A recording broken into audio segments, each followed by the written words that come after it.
and welcome back. Today we're here to talk about this teeny tiny, incredibly small and lightweight lens from TTArtisan, the 27 millimeters f2.8. And I think you can hear my voice, and I'm pretty excited about this lens. Now, full disclosure, TTArtisan sent me this lens to test it out and to review it, and they don't get to know what I think. Actually, I told them what I think, but they didn't ask me to. So the fact that I told them what I think is just because I want to be fully transparent with them, and the fact that I'm telling you all of this is that I want to be fully transparent with you. So the fact that I was given this lens to test doesn't change a bit of what I think. Now it's up to you to trust me when I report something or not. If I tell you that I like this lens or not, it's up to you. You can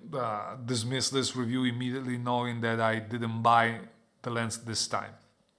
That being said, let's start with the body, with the build quality of the lens. Now, the lens is made of metal. It is pretty solid. It looks really good. But let me start with the one thing that I don't like at all about the design of this lens, which is the lens has, if you can see over here, it's got this aperture ring that you can, of course, manipulate like other Fujifilm lenses.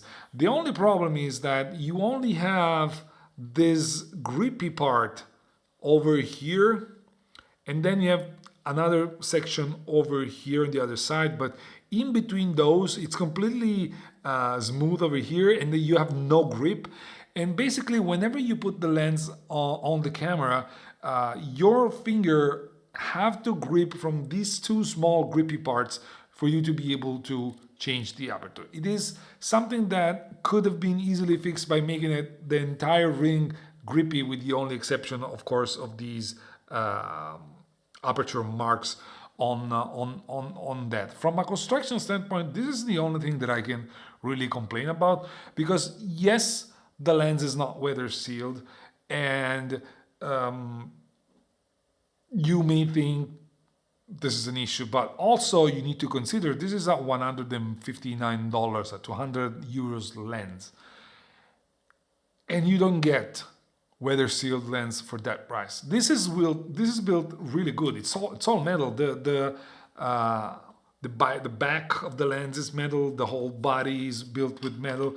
You get this nice back cup, which is back cup, that is also acts also as a firmware upgrade tool with this USB-C that you see over here, and then you get this really tiny lens hood that you screw in, which seems to be made of metal as well, and this super small cap. And you see that with all that, the lens is super small anyways. And so I'm really happy with how the lens is built. There's nothing to complain about, with the only exception of what I just told you. The aperture ring is clicky, and you can listen to it over here. It moves in thirds of a stop. You get the A position over here. Let me show you, which allows you to use it as in either automatic or using some of the dials on the camera to operate the aperture if you don't like the aperture ring. The A position doesn't have the lock like the new Fujifilm lenses, but that's not really a big deal. Like, you don't accidentally move it. Actually, as I said before, you may have some issues trying to move it. Actually, let me do one thing. Let me show you how this lens fits on my XH2, and you can see it's basically non-existent. It is, compared to the easiest comparison is the 27mm from Fujifilm. Compared to the new 27mm WR, it is just a bit taller, but just a little bit. But other than that, it's pretty similar. Of course, that one is weather sealed, this one is not, but that one costs more than double the price of this one. So, as I said, you don't get weather sealed lenses at that price.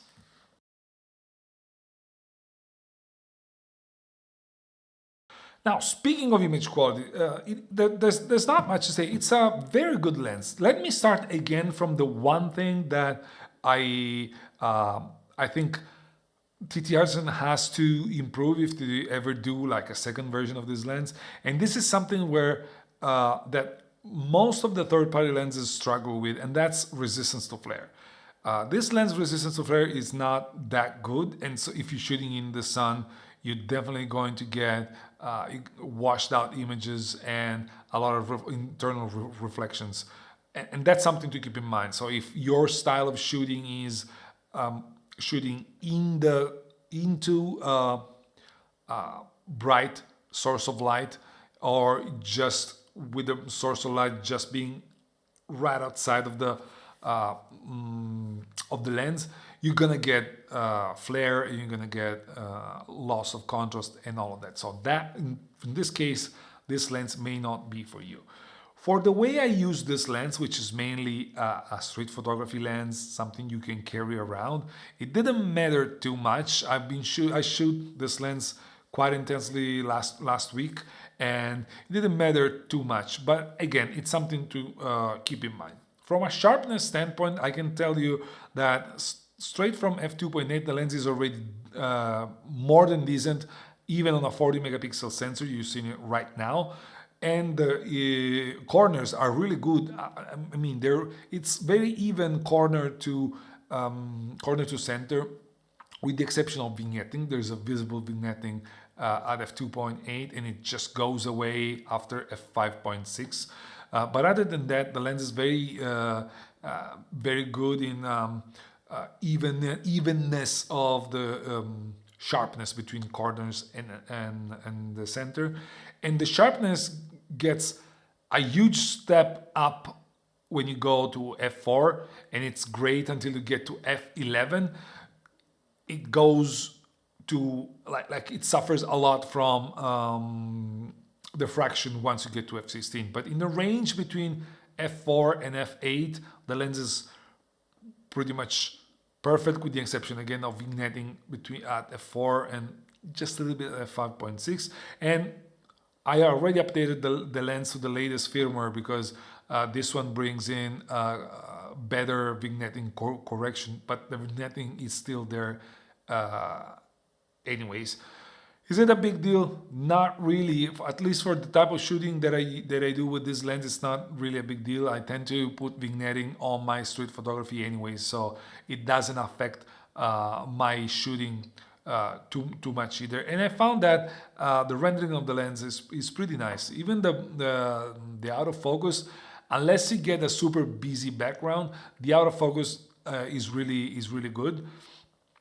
And it gets you that three-dimensional look that it kind of surprises you at the price point. One other thing is that colors are a little bit on the cold side compared to other Fujifilm lenses. Nothing to write home about, nothing to worry. Really, it's just that if you shoot alongside with other lenses, you may get just a tad colder colors.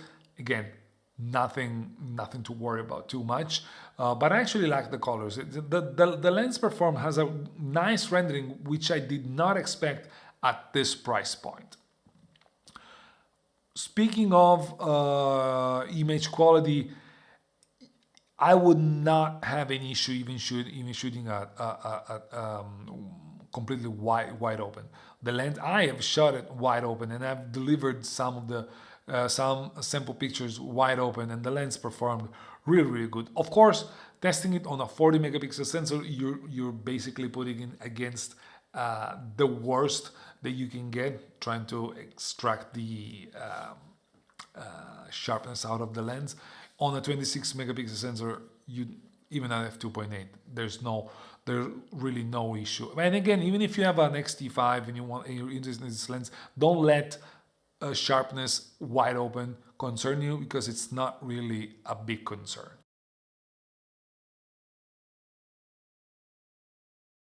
Speaking of autofocus, this lens is autofocus and it's great at this price range at $159, 200 euros. Having an autofocus lens is already good. The fact that the autofocus is almost silent, let me show you.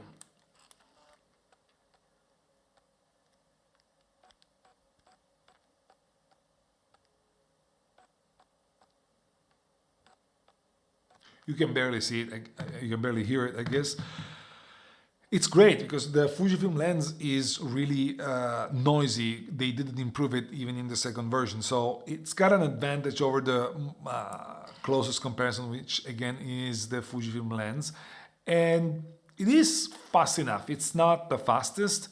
It is pretty accurate. I didn't have any particular issue with accuracy of the autofocus. And honestly, despite not being a Formula One machine when it comes to autofocus, on the X-H2 and the X-H2S, it performed more than adequately. And I would say autofocus performance is not a concern to me.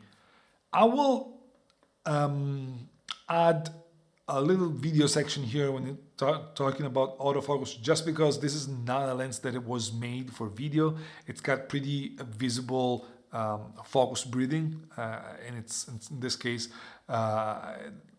it kind of kills the usability, especially if you're using autofocus. But the autofocus per se wasn't that bad in video either. Again, I didn't over test it because it's not what I would use this lens for. So just keep that with grain of salt. It can shoot videos. It's not gonna be super loud when it comes to the autofocus, so you can shoot it. But it's gonna have to face really visible focus breathing. And if you're shooting into bright sources, you're gonna be facing also strong flares and loss of contrast and all that, as I said before.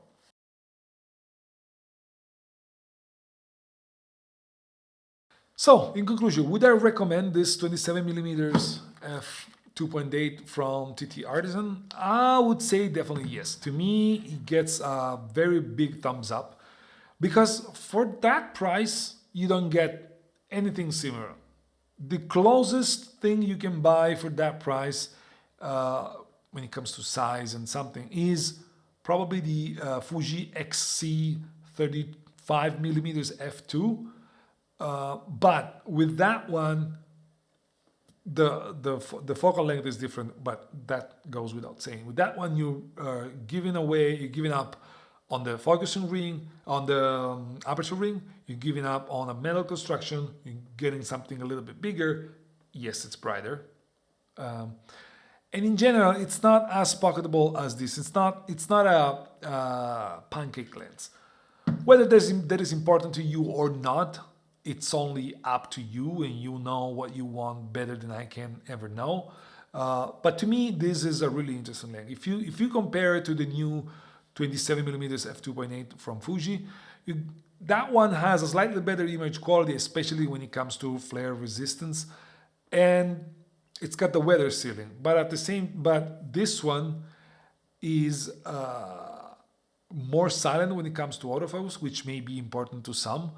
It costs half the price, and it delivers a really good image quality. So I'm really happy to have had the chance to test this lens. It's the first TTArtisan lens that I try, and now I'm curious to see what they're gonna bring up next. Because if that's their intent, providing very high bang for the bucks ratio with their lenses, I think we're up for something really interesting in the future.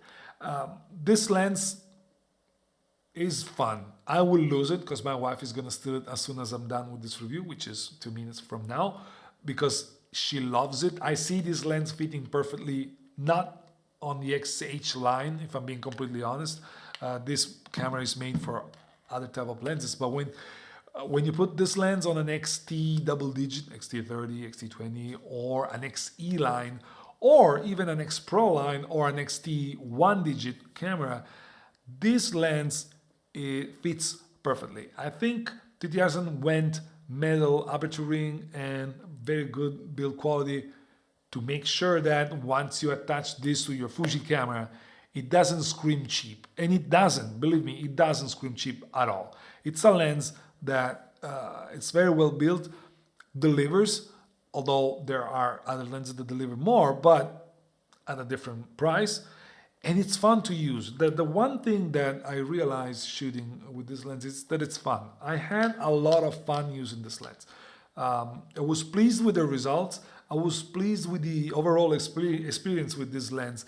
And if it wasn't for, again, for the flare and the fact that it's a little bit cumbersome to move the aperture ring, this lens, I have nothing to complain about this lens. The fact that it's not weather sealed, I don't give, you know what?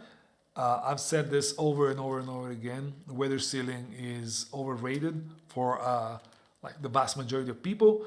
A lens like this is fine even if it's not weather sealed. To me, again, big thumbs up on this lens. I really enjoyed using it, and I would say that's it for today. Let me know in the comments below if you think that I missed on something, if you want to know more about this lens, if you had this lens, if you have this lens, and if you what are your thoughts about this lens. Let me know if there's anything else that I can do for you. Don't forget to subscribe if you haven't. Don't forget to leave me a thumbs up if you like the video. And that's it for today. I'll see you in the next one. Bye bye.